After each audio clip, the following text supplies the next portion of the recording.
So here I'm a scientist and I'm a person. Space-time is doomed. It's very, very clear. It couldn't be clearer. And my emotions rebel left and right. When I sit there and say, okay, I am not something in space and time. Something inside of me says, you're crazy. Of course you are. Find out what the world is really doing, what it is. What do you think's going on? What do you think this is all about? Who do you think you are? Strike through the mask. Everything is a mask.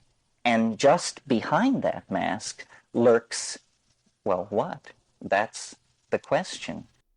What Donald Hoffman says in a nutshell is that space and time are doomed, and that we are living in an interface pretty much as if we are all living in a video game, specifically GTA.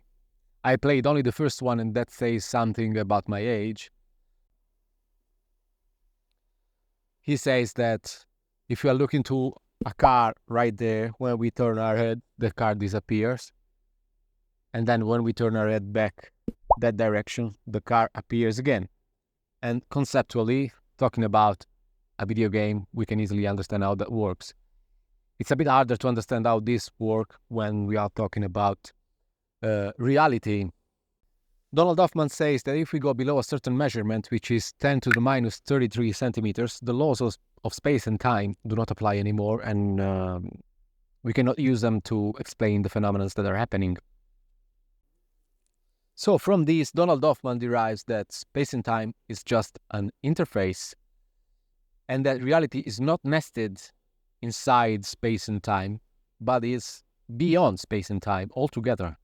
Just like the video game does not represent what's happening inside the computer, you know, the voltage toggles and the data structures and all that.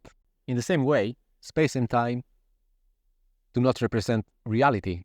They are just basically an interface, an eye candy says that evolution gave us in order to keep us alive. Someone told Hoffman, why don't you step in front of a train so you die and your silly theory along with you? And he said, because it doesn't mean that if I do not take reality literally, it doesn't mean that I do not take it seriously.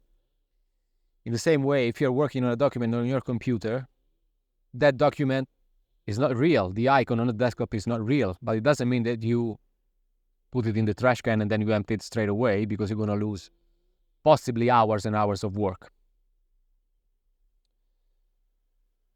So, you know, evolution worked to keep us alive and gave us this sort of eye candies, gave us space and time, gave us this interface. Reality is beyond that. The science is clear. That's what Donald Hoffman says. And we have to come up with new theories, which are going to be simpler mathematically speaking, but they're going to have to relate back to what we know about space and time. So the theories that go beyond space and time cannot dispense with space and time. And as a matter of fact, we will not dispense with everything that we know, because we had a good run with reduction in space and time. We can go beyond that. But we will still have to take that into account, because that's the interface we live in. But what's interesting about Donald Hoffman is what happens inside of him, what happens on a personal level, because he says that there's been a split inside of him that's been very interesting to watch. On one side, there is the scientist and the mathematician, and the science couldn't be any clearer. He says space and time is doomed. Reality is just an interface. On the other end, there's the human being who says, you're crazy, man. You're crazy. I love life. I love my wife. I love my house. I love my car. I love the interface, basically. And you are just going crazy.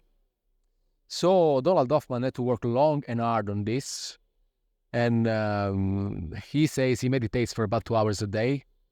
He says he started to look into spiritual traditions, and with a sharp mind of his own, which is no woo-woo at all, he takes everything with a grain of salt, and he brings everything back to the mathematics, back to what ifs find in science. So it's very interesting what's happening inside this man, because you see the scientist and human being that are colliding, separating, then try to find a way back to each other, try to reconcile. What's real then? There's a phrase that Donald Hoffman said, which I have really stuck in my mind. He says that most of the time he is living in interface and he's lost in the interface. But sometimes, when he stopped the thinking machine, the experience reveals to him. And so that's what he says. Here is the present moment. The experience that we are living, moment by moment, that's what's real. All the rest is just an interface, story upon story upon story. All this made me think about someone else, someone you might know very well. I'm talking about Terence McKenna. Why I thought about Terence McKenna? Because, of course, everything Donald Hoffman says screams psychedelics left and right.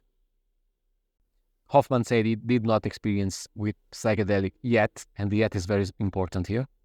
So it might happen in the future, and God knows what he could bring back from there. And Terence McKenna said that this is our mission as human beings. We are explorers, and the frontier that's ahead of us, it's actually within us. And we have to go in there with fishing nets. We do not bring back little fishes, meaning ideas, story thought of the day. Like, I throw this rock in the lake and I'll be the last person who's going to ever touch this rock. You don't come with Leviathan that will swallow you and maybe drive you into madness. But it will bring back fish-sized idea that you can have dinner with other people. Basically, things you can discuss about with other people.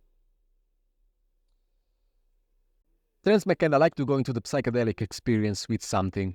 He brought always something to what he called the mushroom. And usually the mushroom gave him something back. So one day he decided to bring to the mushroom, the I Ching.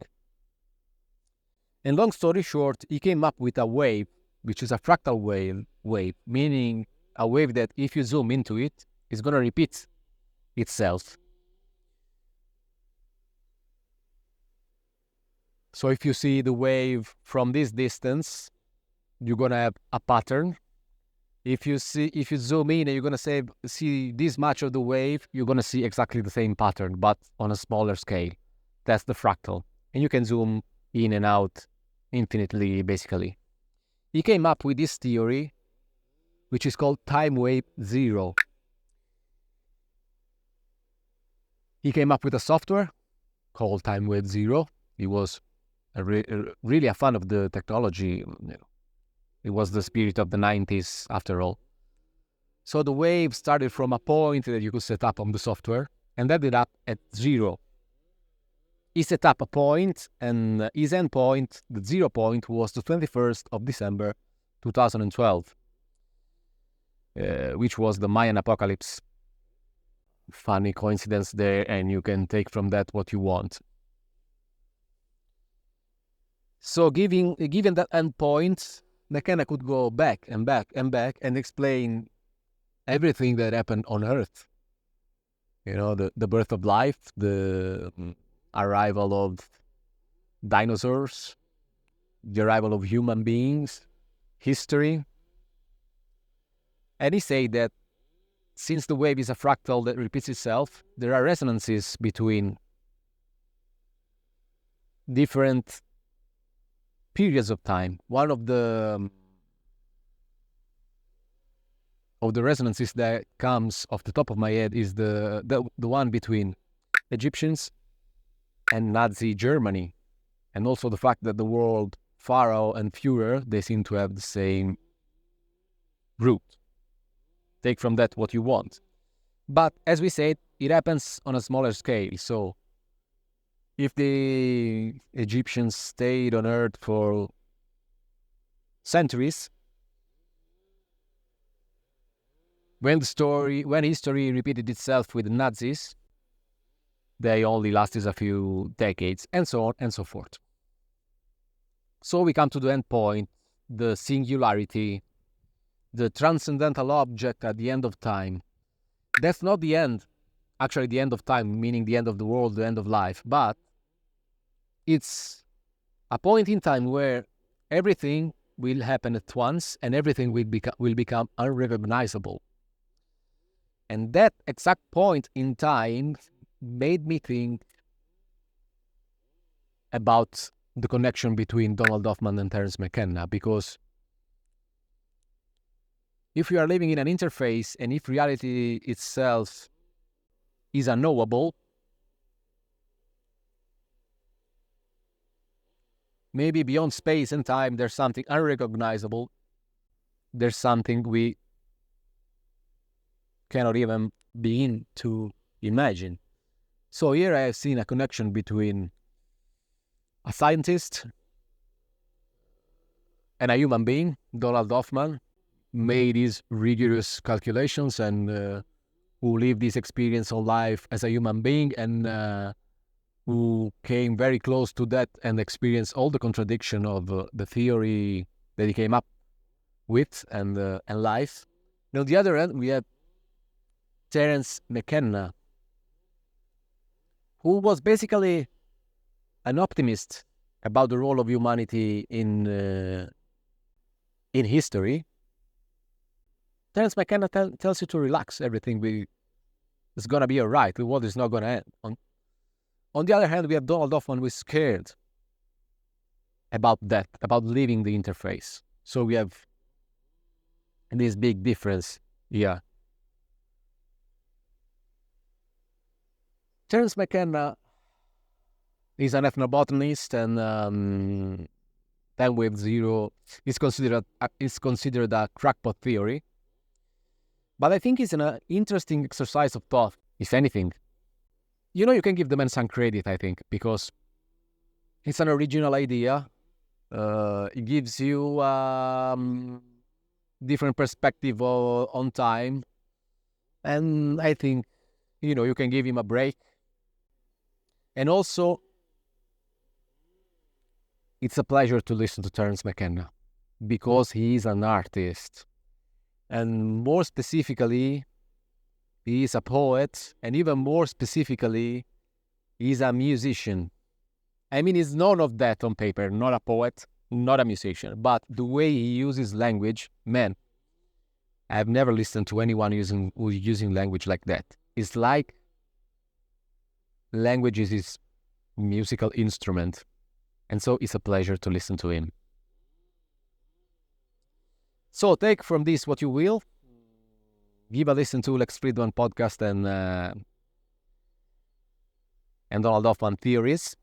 And if you want, take a deep dive back into the 90s and listen to Terence McKenna. It's going to be a pleasure. I'm sure you're going to came out of this deep sea with something in your fishnet that you can talk about. Take care.